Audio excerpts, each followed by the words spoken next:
What's going on, guys? Welcome back to the Goodol'boys YouTube channel. So today I've got a short little video about these Dexter drums and this axle. So the point of today's video is, can you swap out a new style backing plate with new brakes and all the hardware with one of these older style Warner brakes, which I guess it'd be the other way around. We're taking the old Warner brakes off, putting the new on. And the short answer is yes. So let me walk you guys through a few of the things that I'm having to do here to make this work. But all in all, basically you're out just a little bit of time, and I actually got this set up on Amazon. You get a pair of these, one left and one right, for around $75.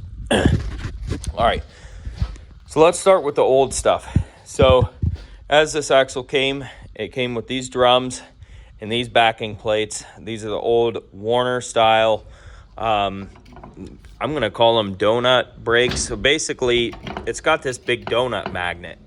You compare that to a new one, this is what a new magnet looks like. It's very small compared to what these used to be. So anyways, basically these work kind of just like the more modern brakes, but a little bit different in design.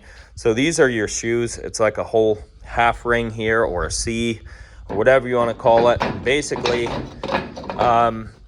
this magnet engages to this friction surface here, twists, and then it expands your braking shoes. And basically that's how these work. So the unfortunate thing is they do not make parts for these anymore.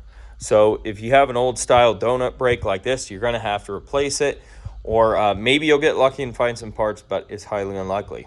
At least that's what I've heard. So anyways, unfortunately these came not working. I was hoping to use them, but they don't work, so I have to replace them. So basically what we've got here is a couple Dexter drums. Okay, as you can see, these are 10-inch drums. So they're not going to measure exactly 10 inches, just in case you guys are wondering. It's roughly 10 inches on the inside here, which I'll show you real quick.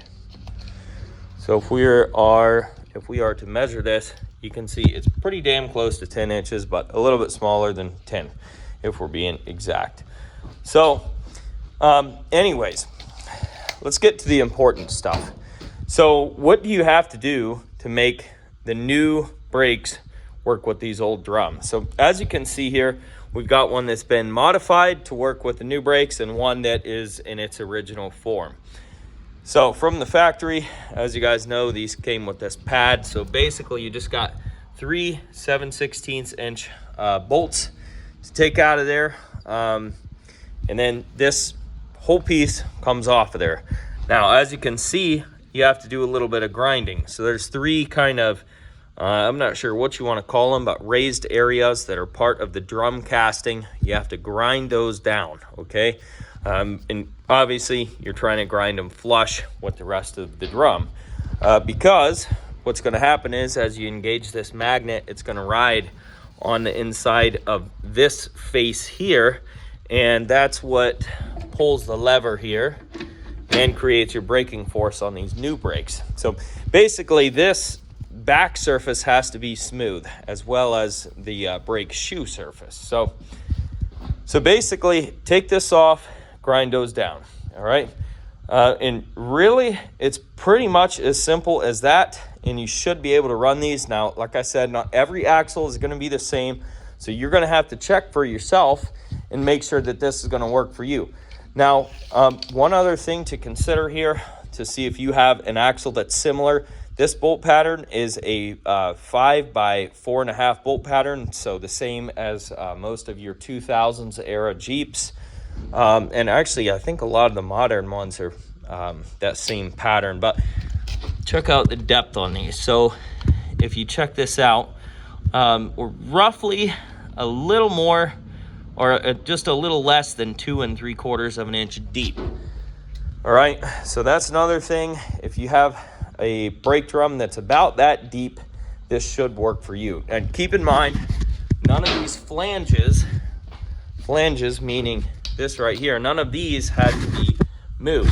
So like I said, it's literally a bolt-on piece, other than taking this part out and modifying the drum a little bit. You just gotta, like I said, grind those flat.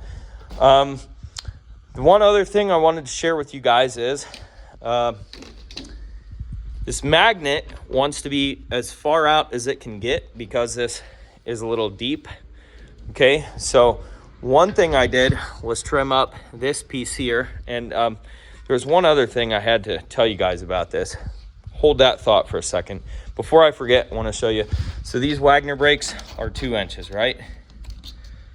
Hard to show you, but exactly 2 inches. These brakes that I got here are 2 1/4. So because they're a little bit wider, the magnet is a little closer to the drum. So you could go with brake pads that are even a little wider than this. Now, I don't know if they make them or not, but you could fit them on there if they do make them. All right, so back to what I was talking about earlier. So the spacing of the drum, with this being 2 3/4 deep, like I said, the magnet is stretching to kind of get to it to the drum. So what I've done, like I said, is they work as is.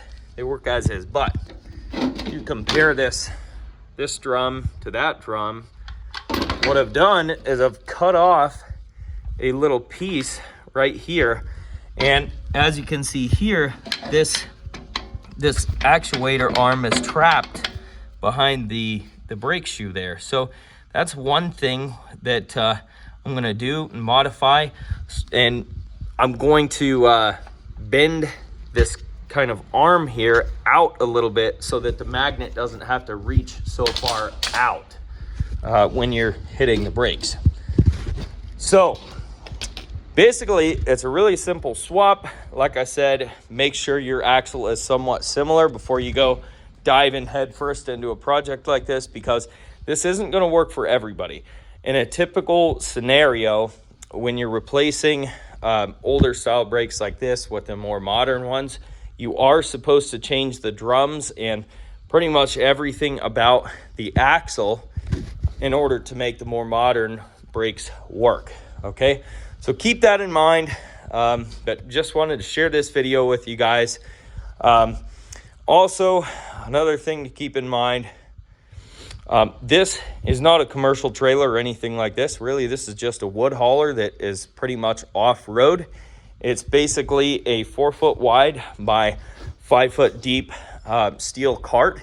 The only reason I need brakes is because I have a smaller tractor that I'm pulling this with, and basically the trailer plus the wood way outweighs the tractor, and it pushed me down the hill and jackknifed it. So really, the only reason I need brakes is for going down a small grade that we have back in our creek. It's not for on-road use or anything like that. So keep that in mind, guys. This is not commercial use. This is something that I've done just to kind of get by.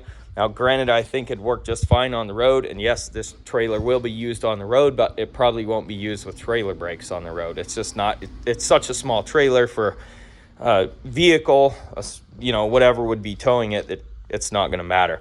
Anyways, just thought I'd throw that in there for you guys. This new style of braking drum does work with these older axles that came with the Wagner brakes. In this particular case, the 10-inch drum. So in conclusion, things to keep in mind: you got to modify the drum a little bit.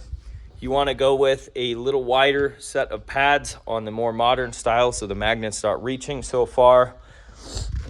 And like I said before, I cut the corner on this so the magnet also isn't reaching so far. So that's it, guys. Pretty simple, really. I also happen to do bearings. I also happen to be doing bearings on this thing. So it's a whole project.